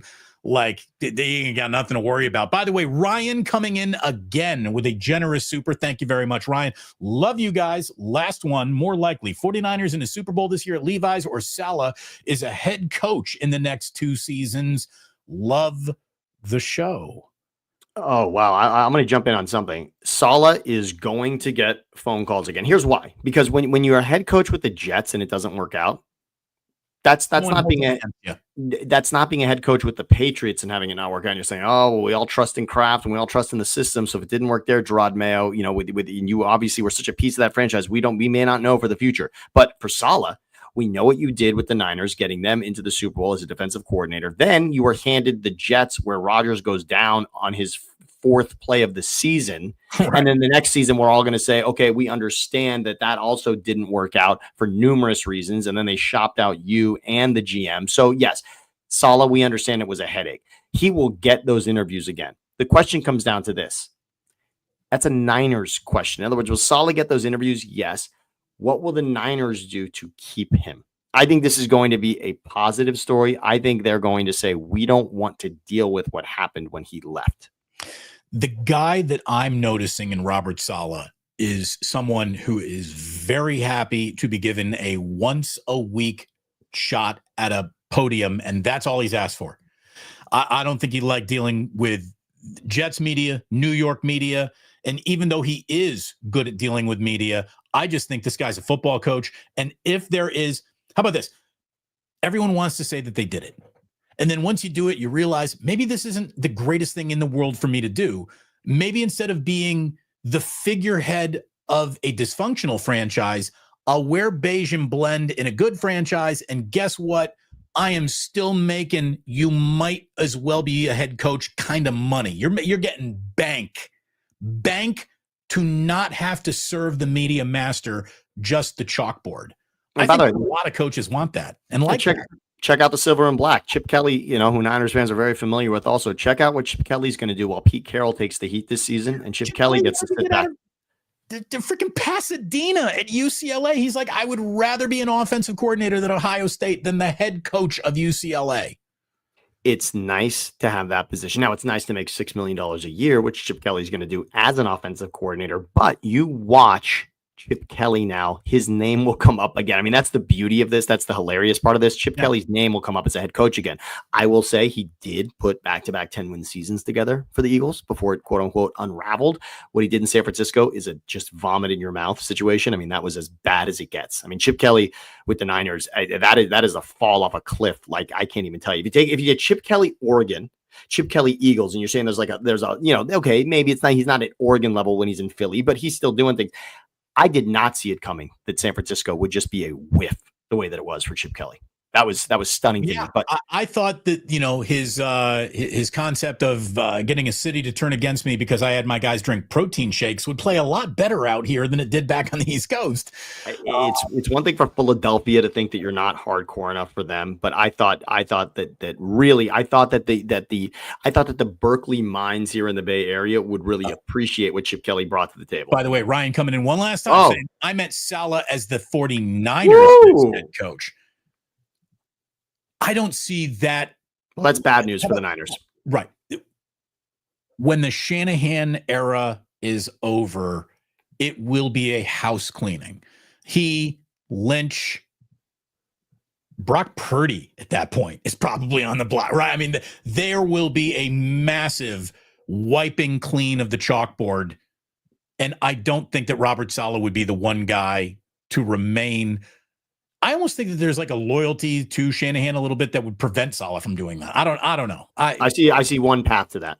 Talk about bad news. This would be sort of your HR firing of Shanahan and Saleh, your interim head coach. That's essentially what I would see. That's really the only way. NFL releases a sequence of emails unbecoming to Kyle Shanahan, and oh boy. Then Saleh is the obvious choice for an interim head coach, a guy who's done it before. That's obvious and right there. I don't think it happens where you're saying Saleh is now capable of getting more out of this team than Shanahan has, considering his success is tied so immediately to Shanahan. I don't think teams think like that anymore. So the new franchise valuations came out. And look, every now and then I throw a dart at the universe and it sort of hits, but I was off by almost $1 billion. I said that if we were selling every single NFL franchise today, the Cowboys would sell for $12 billion, 12.8, almost 13. And let's be honest, they'll round that up to 13 if the Century 21 sign really went out there today. Cowboys are worth about $13 billion. What's amazing now is we have 3 NFL teams worth more than $10 billion each. Rams at 10.43. And the New York Giants at 10.25. And if that just doesn't scream location in real estate, I don't know what does. Again, how the Knicks maintain their status in NBA value and how the Giants have maintained their status is something else. Like, at least the Yankees are the Yankees. I don't get it with the Giants. Go ahead and put the list up there, Damon. I've got all 10 right there. It's up there. Just to let you know, the proximity's nuts. The New York Jets, who are, outside of, they're the Tennessee Titans in a better zip code, right? Yes, they are. They're the 8th most valuable team in football, 8.11. Congratulations to the Raiders, by the way, who are now 9th after being at the bottom of this list forever, 7.9. The 49ers come in 5th at $8.68 billion. By the way, that's why Jauan Jennings is asking for more money without regret. He's like, what, 8.8 billion? Yeah, you can do it. You've got it to spend. You've got it to spend. I love this list for a lot of reasons. I'm going to stick to the top right now. You said it about the Cowboys, and this was all predicated on the Niners selling a little bit of themselves and the Eagles selling a little bit of themselves. And that told you that their value was going to jump the way that it did. And we knew that number. The Dallas Cowboys have to be worth $2 to $3 billion more than the second most valuable team in this league at all times. I really believe that. And I would say the Rams, there is a little bit of a Kroenke Jerry Jones connection that is happening. They scratch each other's backs a lot, and that's what apparently got the Rams back to LA, was the fact that Jerry Jones was on board and was talking to Goodell about that. And they basically signed off on the idea that, look, we're gonna print money. If you get me a stadium of merit in Los Angeles now, along with what I have going on in Dallas, we're gonna be okay. That worked out. Certainly, it worked out beautifully. The Rams even won a Super Bowl in their own house. I mean, congratulations. That's remarkable. So the Rams are the team here that I think would have a shot. The Rams could catch the Cowboys. That's what I see here. I do see a path. And remember this, by the way, when that building, Jerry Jones has to say two stupid things about a linebacker, and they're worth $500 million more with every stupid press conference Jerry gets. Jerry ain't gonna let nobody go lapping them Cowboys. He got a glory hole to stick it in. It's and Jerry has an amazing way of keeping them up there. And even though they are the last NFC Championship team to make they are the only NFC team to not be in the championship game over 3 decades now. The fact that Washington made it last season took them off the list, and now the Cowboys are last when it comes to teams that have been to the NFC Championship game in this time frame. Everybody's done it in more recent years than the Cowboys last did it. And by the way, do you remember when Jerry got Los Angeles?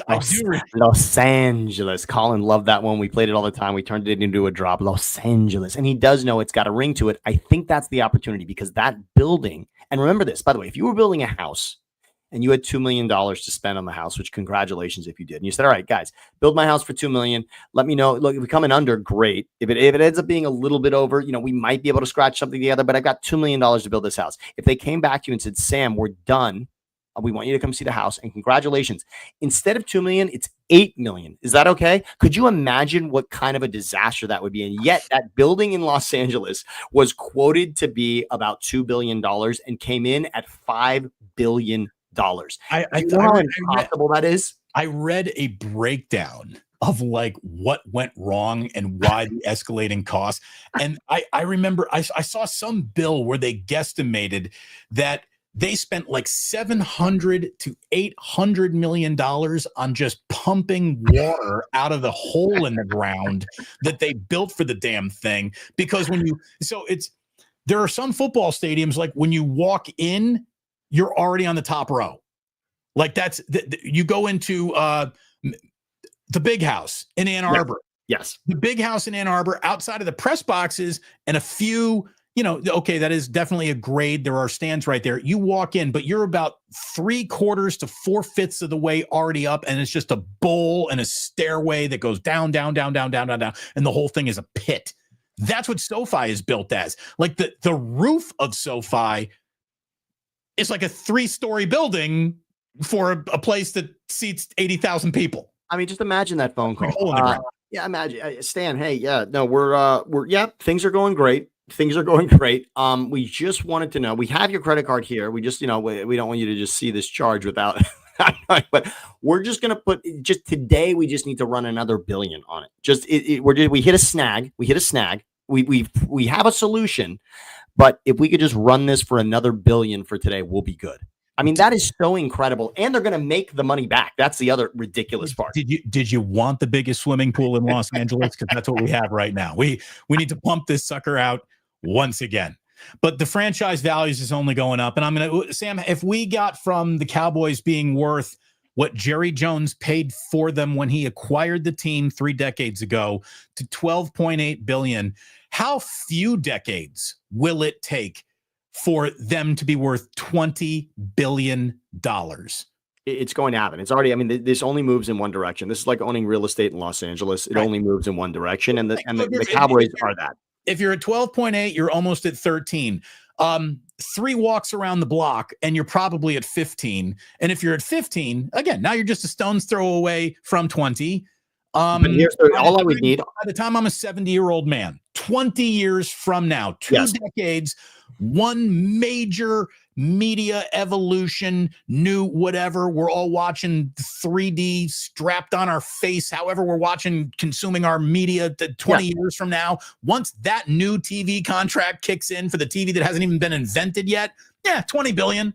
Yeah, Sure. the 3D contact lenses, they're going to be coming out by Samsung. Yeah, that's probably what we'll be doing at that time. And by the way, they'll probably be able to make bets on recognizing my nose upon walking into the stadium. I'll just immediately have $100 in bets that are assigned to props in the game when I walk through the doors. That's what will happen. But all I need to understand how this money is going to jump, I need the refrigerator magnet of events in that building. And I'm not talking about football games. I'm talking about every night, every concert, every boxing match. And of course, you want to circle a couple of Super Bowls over that span, which is going to happen, even though I want every Super Bowl in Las Vegas. Jerry's not letting that happen. He wants them in his house, and that will be the case. And so the rotation of that helps because that jumps it. Every time you got a Super Bowl showing up there, trust me, that pumps that valuation up. And here's the best part. Here's the best part that's really going to jump it, Damon. We're at 12.8. And remember, it was the Eagles and the Niners who sold off a little shaved piece of their franchise to find out what it would be. What happens when Jerry gets $3 billion on a 10% share? What happens then? Right. Well, and here's the thing. Jerry won't do it because Jerry's going to be like Charlton Heston. You're only going to take the gun out of his cold, dead hand, right? Jerry Jones's kid has "I don't really want to work too hard" written all over him. And once dad dies, selling off a portion of the family business is a whole lot easier to do. And that's when I think that happens. Well, look, whoever thought the Lakers would be owned by the Dodgers, but here we are. It's a weird, weird world. Yes, indeed, Papa J. Smash that like button. Do it across both channels if you would, please. Look, there is only one person that I would rather be doing this live stream with right now. And her name is Taylor Swift because she pulls butts to seats. She puts ears to podcasts like no one who is calling me. Corgi's on the phone. I'm gonna have to no. Hold on. We got Corgi line one. No, not okay. Corgi line one. We need gutter repairs. So it was Ace Roofing calling me. By the way, anyone do gutter repairs? Can you give me? I will look at it this way. I will let you do a show with me every day for a week if you can come and do my gutters. Anybody out there in the gutter business? Damon, do you have a power washer at the house? Do you have a power washer? One of those that you put the hose to, and you're able to then spray in an unbelievable power stream. washer is scrub harder, Damon. That's the power washer. The power washer is a revolutionary item. I'm going to think about that. When it comes to the D. Bruce birthday this year, I'm going to think the power washer. It is a glorious item. Nothing says you are past your birthday prime like you got a power washer for your birthday. Taylor Swift, the power washer of podcasts. This woman cleans up. So 1.3 million people tuned in. Right now, we have 166 people. 166 people right now live in this room, and I'm thankful for all of them. That is actually a very nice, not in the heart of the NFL season number, a throwaway Thursday where, it's not a Monday, it's not the Friday before a football game. Those are the biggest audiences throughout the week in football season. 166 is a real nice number. Thank you very much. We're so happy to have each and every one of you here. Thank you. You are not 1.3 million strong. I'm not going to hold that against you. Nope. You're not 1.3 million strong. This video is now, it was 1.3 million watching it live. They're close to 10 million views already. I can promise you by the end of the month, there'll be around 50 million views. This thing is only going to grow like a wildfire. We all know that. So, Taylor Swift is pretty good for the New Heights podcast economy for sure. Travis Kelce should lock that up right now. By the way, not a fan of the music. I've been sold and told this is someone you're missing out on. I disagree. It's not for me. Every single Taylor Swift song sounds like you're missing your boyfriend tonight. And then you lick your whiskers and your kitten sitting in a window and things are going to be all right. And everything goes down here. And then everything gets hopeful up here. And this is kind of how every single Taylor Swift song sounds to me. If we don't have that cut up. She's delightful. She's absolutely adorable and delightful whenever you hear from her. She crushed on that with the little bits and highlights that I've seen. She's delightful human being. So I fell in love. So here's what happened. So go do yourself a favor and watch the story of how it all came together for Travis, who was chasing Taylor and trying to get her a friendship bracelet with his phone number on it, and at a concert and trying to take the elevator down where he could see her, and it didn't all happen. She's wondering, did you contact my PR team? Because that's usually how I will end up meeting people. But no, you did it in this very like bull in a china shop way, and it worked. But the beautiful thing is to see them in a relationship that reminds you of a relationship you've been in your life. You almost feel it harkens back when you see them together. You really do remember what it was like to be in high school, to sort of have that kind of puppy love. And the fact that they've still got that. I mean, think about this. They've been together now. They've been together for a Super Bowl win. They've been together for a Super Bowl loss. I mean, this has spanned now. This is already beyond what we would have expected out of Taylor Swift and Travis Kelce. I'm impressed with their relationship, and I fell in love with her all over again. To see her on this podcast, to see her around Damon, much like you said, her songs don't necessarily resonate with you, and seeing her perform is not doing it for you. Seeing her with the earphones on, seeing her with the headphones on, talking in a microphone like this on a podcast next to two football players. Now you can relate to her. It was so relatable and adorable, and it just made me think, like, if I was early in my career with a girlfriend or fiance next to me and having her on the show, what that would be like. I so fell in love with all of it. It got me, and I took Adam, and for a moment she wasn't Taylor Swift. She was just a good-looking blonde girlfriend to Travis Kelce. And that's all she needed to be. Much like Jason. By the way, Jason's wife is also a good-looking blonde girl with a podcast, and that makes her incredibly likable. And there was Taylor Swift basically being that. And I loved every second of it. And I got to say, for anyone who hates on what's happening with Swift and Kelce, I think you're trying to be upset in the world. Well, you're probably not in a happy, healthy relationship yourself, and any happy, healthy relationship kind of bothers you a little bit. I don't begrudge you that either. I don't like super happy people getting, my nose rubbed in other people's happiness. I get it. I thought this was the path, though. See, what was great about this isn't me watching the AFC Championship game with cutaways to Taylor Swift that I think maybe is taking away from what I want from the game, right? All I want is more replays. All I want is whatever play just happened, show it to me 4 times from 4 angles. That's all I want. And every game, all I want is more replays. I don't need anything in the crowd unless it's a crying fan when something terrible happens. That'll take. But otherwise, I don't necessarily need the cutaways. Sandy Swift over here. It's call me that, please. I am a Swiftie right now. DeAndre Swift I was once. That's fine. And that's not a thing anymore in Philadelphia, but I'll take Taylor Swift. My point is, this was the funnel to get her here for you and me. She's on a sports podcast, and she just showed up like a cool guest, and that was it. Yes, they revealed the album, and there was all of that ridiculousness, but to just hear her tell the story about them, to hear her, by the way, to hear her excitement over when they drafted Xavier Worthy because because of her ties to Texas. I mean, it was just one. Xavier Worthy might have been watching and was like, that's a flex. That is a flex. I mean, Travis Kelce's got the ultimate flex because that's not a bad girlfriend to have. But Xavier Worthy, that's a big flex. That Taylor Swift's sports knowledge is funneled through your path to the Kansas City Chiefs. By the way, awesome. So I saw that the University of Texas has already, of course, cut that on social media and put that out there. That's going to help Sarkisian recruit, right? Taylor's watching the roster, see who might get drafted by the Chiefs. Somebody in reaction to that, though, was like, hey, you know what? This is all really great. But let's be honest. She thought Rashee Rice was a concession at Arrowhead before he was. That would be a delicious dish. If he ends up not playing this season, you're right. They need to have that. That should be that. I'm surprised. Dodger Stadium would have something like that. Or are you going to get the Rashee Rice? What are you going to? Rashee Rice is unbelievable. It really is. You know what? I'll do the steak instead of the chicken with the Rashee Rice this time. But yeah, that is. I don't even want to top anything. That's the greatest cap to that segment of all time. The Rashee Rice. Joseph Ehrenberg.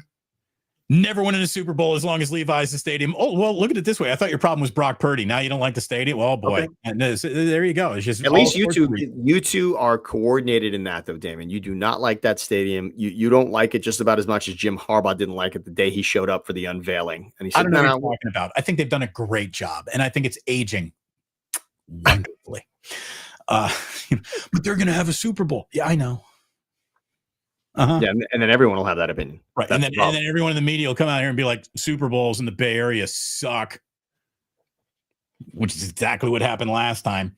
Anyway, new 4K video boards, and it blinks. Enjoy, everybody. Are you ready for a little history, Sam? I know we were going to talk about the number 8 and crazy 8s and how Troy Aikman thought that he had copyrighted or trademarked the number 8. I don't know if Troy can just do that. Lamar Jackson wanted to do something around his number 8, and they were talking about grade 8s, number 8s. Obviously, Kobe wore the number 8. They don't like anyone in basketball wearing number 8s because when the official has to use 2 hands, what is this? Am I flashing the number 8, or is this number 53, or is this 35? That's why they didn't like Kobe wearing number 8, but Kobe could do whatever he wanted there for a minute, so he wore number 8. So did this guy. I mean, look, the fact that there's a football conversation about the number 8 and who deserves it, and Aikman's got certainly a right to the title, but Steve Young, that's 8 to me. And I am not a Niners fan. Look, I know a lot about the Niners, but that's the prettiest 8 on a football jersey. It's a good looking 8, man. It's also just a great jersey, right? I mean, it's a great jersey. That's just clean. Steve McNair wore number 8, right? Another great one. And then if you're talking about the all-time ranks, I think it's a Kobe conversation. I think it's Kobe and it ends there. And then if you want it, Kobe was two numbers. Yeah. So it's 8 or is it 24? That's fine. So maybe that takes a little bit of luster off it. And then I'll say, look, it came up a lot. Retired by the Lakers, doesn't he? Doesn't he have both numbers hanging around? Yes, he does. And by the way, he did a lot. If you look at the resumes of 24 and 8, he also did a lot as both numbers. So that was impressive. And I'll say this, I'm a hockey guy, and it came up a lot this past season because he set a record, and he set a record that Gretzky once had. But great 8 is Alex Ovechkin. I mean, the great 8 is Ovechkin. So that one is another one that's kind of there forever. And Lamar Jackson, I'm the guy who's always fighting to say Lamar Jackson deserves all of the flowers he gets. But I'll say in regards to this conversation, if you're trying to say that you want to stamp the number 8 in the NFL, I don't say it often because I think he's in big games. And I think it takes a lot more than just the quarterback to win those big games. But if he wants to have that conversation about his 8 mattering more than the guy we just showed and potentially Troy Aikman, I almost don't even have to say it. Yeah, you're going to have to, it's going to have to be a championship conversation. I got a little crazy 8s to throw at you as we get into today in history, which is where we always end the show. Hey, thank you very much to everyone for being here, a part of this today. Like and subscribe to both YouTube channels if you would, please. If you're watching over here, go give a like and a kiss on the forehead over there. Be like Christian Wilkins. Just walk around the entire locker room, kissing everybody on the forehead, making everybody feel really good about themselves. Are you ready? We begin with happy birthdays. Happy 80th. I told you we'd start with an 8. Happy 80th birthday to Steve Martin. Steve Martin today, 80. This guy's still funny as hell. Still great. Still Steve Martin. The King Tut bit still kills from Saturday Night Live.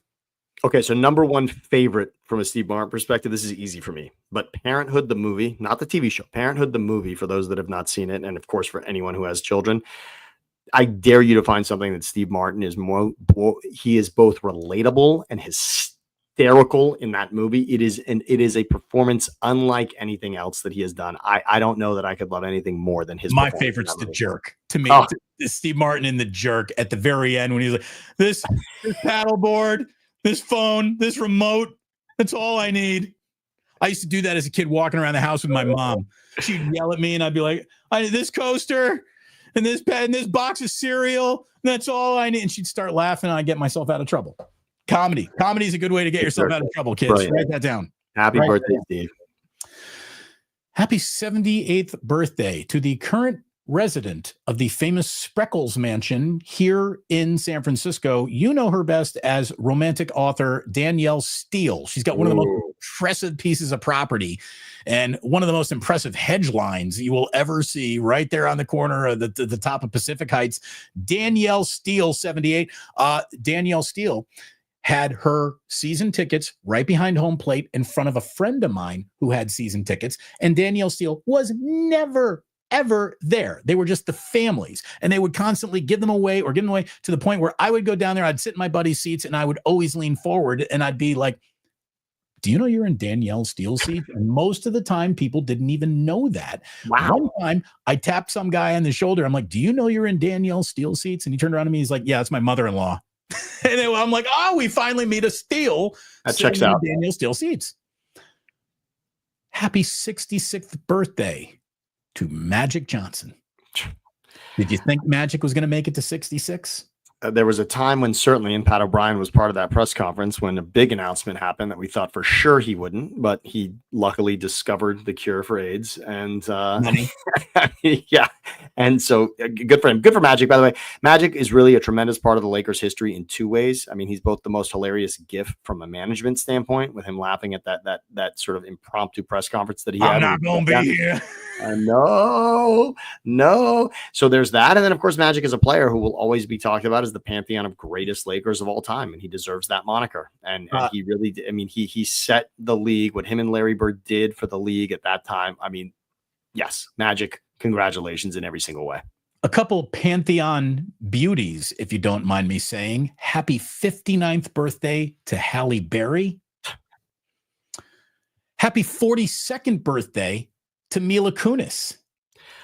Mila, so a quick story on Mila. So my girlfriend at the time, who you knew, Rebecca, was the girlfriend that I actually had when we first were roommates in San Francisco. Rebecca's mom was a teacher on sets, on different TV sets. So she was the teacher on that 70s show. So there was a birthday party. I was at Rebecca's one year, and it's certainly in one day. It was Rebecca's birthday party. We were running around the pool, and all of a sudden her mom said, "Sam, I want you to meet Mila." And I was like, "Hey, that's certainly a pretty girl. Great, Mila." And then I sort of then it clicked in my mind. I was like, "Oh my God."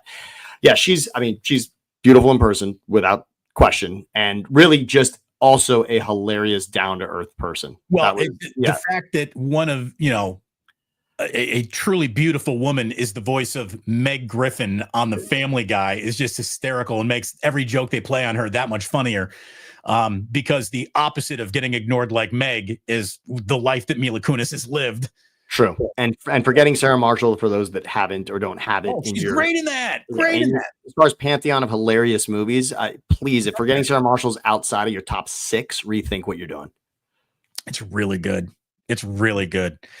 Happy 38th birthday to Tim Tebow, the greatest goal line running back in SEC history. Nobody has more rushing touchdowns than Tim Tebow in SEC history. And I got to tell you, I don't love the, religion is almost my only identity guy, but I like people who are genuinely themselves. And this is genuinely who he is. And there is an authentic honesty to him that I cannot help but admire. Tim Tebow, to me, even though we don't think alike in a lot of ways, is a really good stand-up guy, man. I like Tim Tebow. The world turned on Tim Tebow. I did not join the world in turning on Tim Tebow.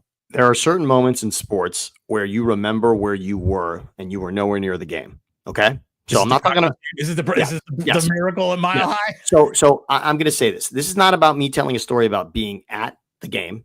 This is not me at this playoff game where it's Big Ben against Tim Tebow. Okay. This is about I was actually at a UCLA Arizona basketball game that Sunday. And it was even before you get push notifications on your phone. I don't know. Someone must have texted me that it happened, but I wasn't watching the game. I was going to go back and watch it. It was the days of DVR.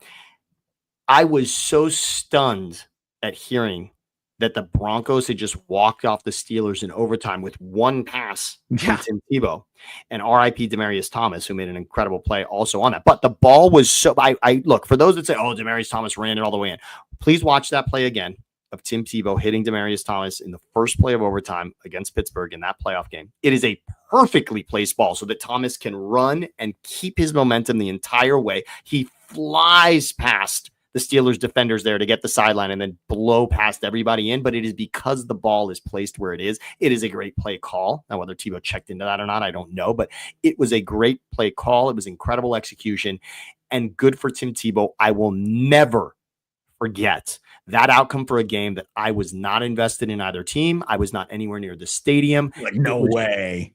It was just one of those, no fucking way. And then to see it, right? It wasn't just him pushing in from the 1 yard line, right? It was this epic overtime play. I mean, you can't, it was, and by the way, it was one of those okay, we've got new rules, okay, if a team scores first, they got to score a touchdown to win the game. Good night.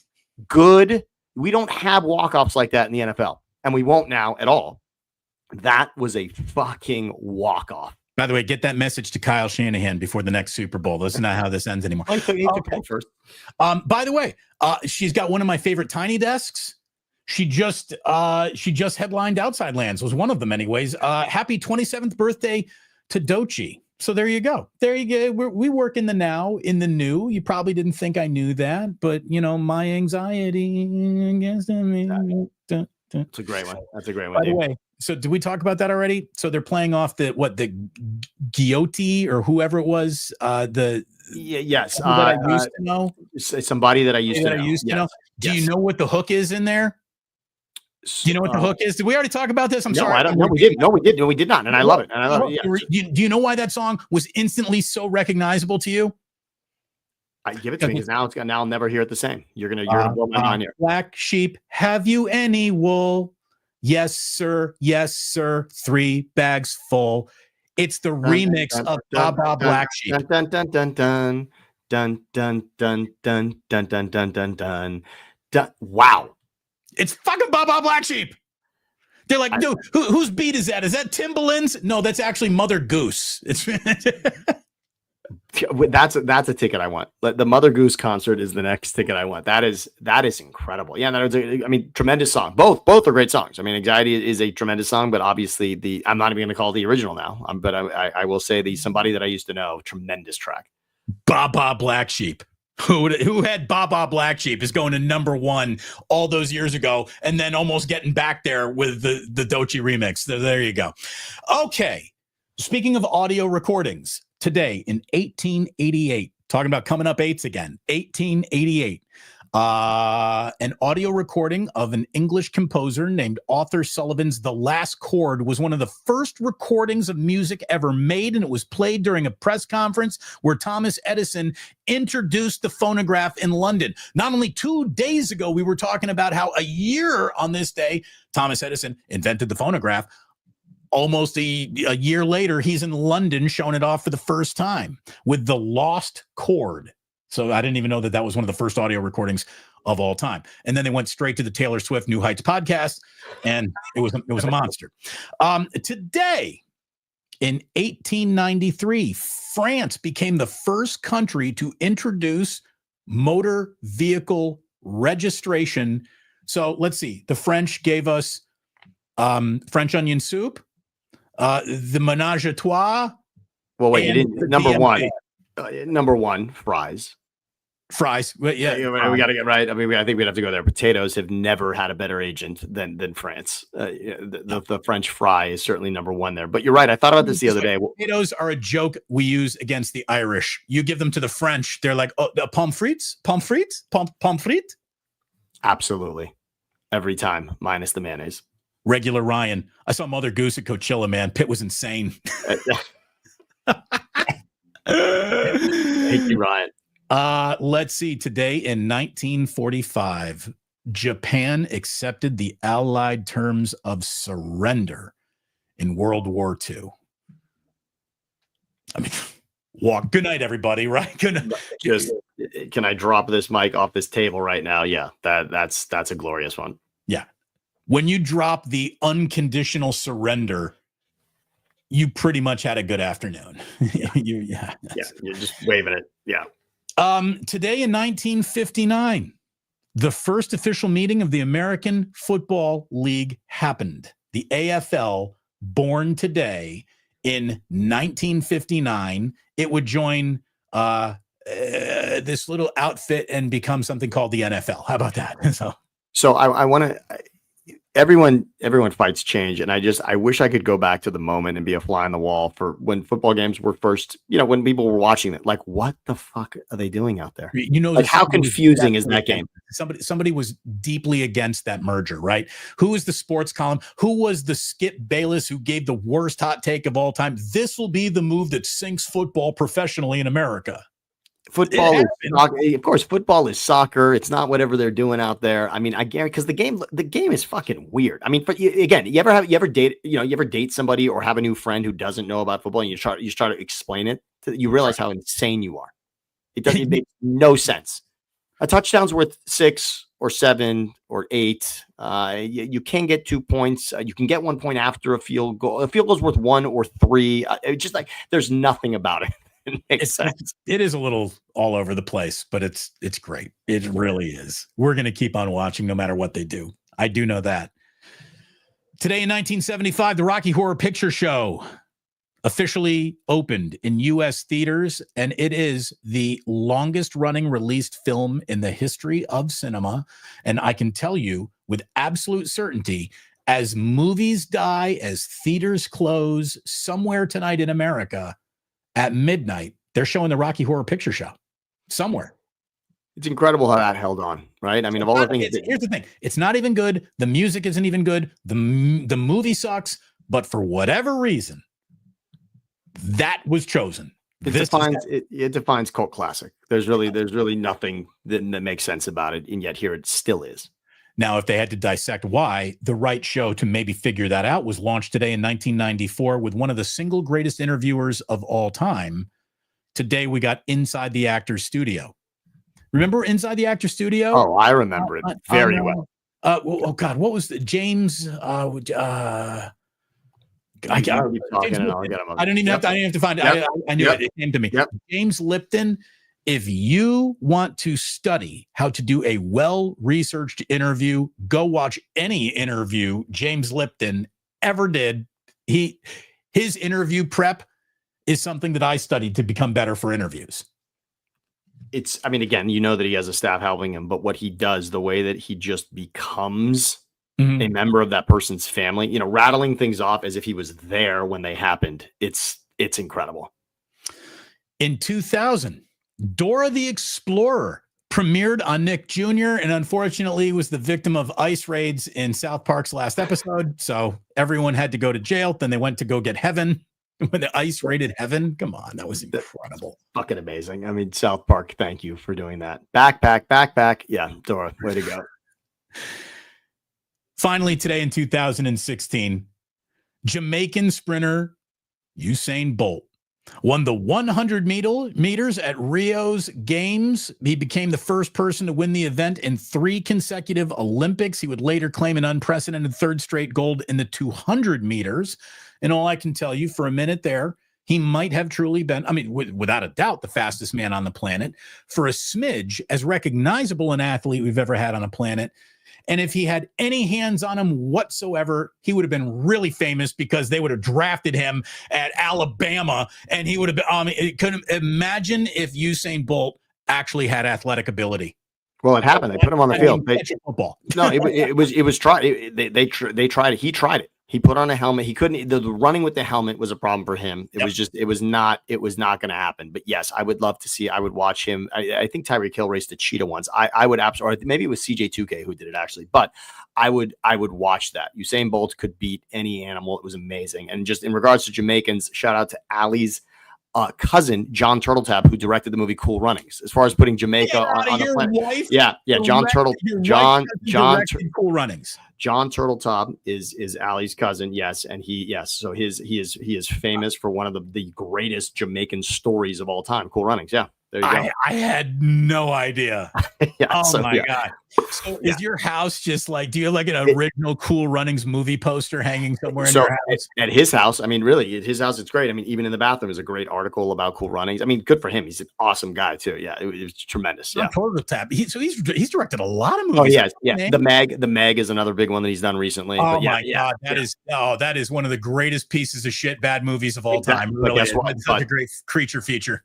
Exactly, but nice for that. Yeah, not a bad paycheck associated with that one. Of course not. Yeah. By the way, Nathan just dropping a super sticker. Some thank you, bouncy guy over here. Thank you very much, Nathan. We sure appreciate you, and we sure appreciate everyone who spent some time with us today. Thank you very, very much. One last time. Ike's, thank you. Go get a sandwich at Ike's today. Sign up for that Love Rewards program. We want to thank our good friends at the Dubliner West Portal. Great place to go get a cocktail, a drink, to make sure those CJ West hyperextended his knee blues away. Hopefully no one else was hit by a car in Henderson, Nevada today. We will get the butcher's bill. I don't know how many Niners survived this joint practice with the Raiders. We'll get our body count here later in the day. But I thank you very much for watching. Please hit like and subscribe on both of these channels and be back with us this time next week for Sammy's weekly appearance. It is too much fun to not keep doing. Brother, thank you so much. I love it always. Happy birthday yesterday to Aunt Marlene, by the way, who is she is the chef for the Hamantash. We will get those back on board. How come I haven't got a box of Hamantash? Happy birthday, Aunt Marlene. Get on it. We got to fix the website.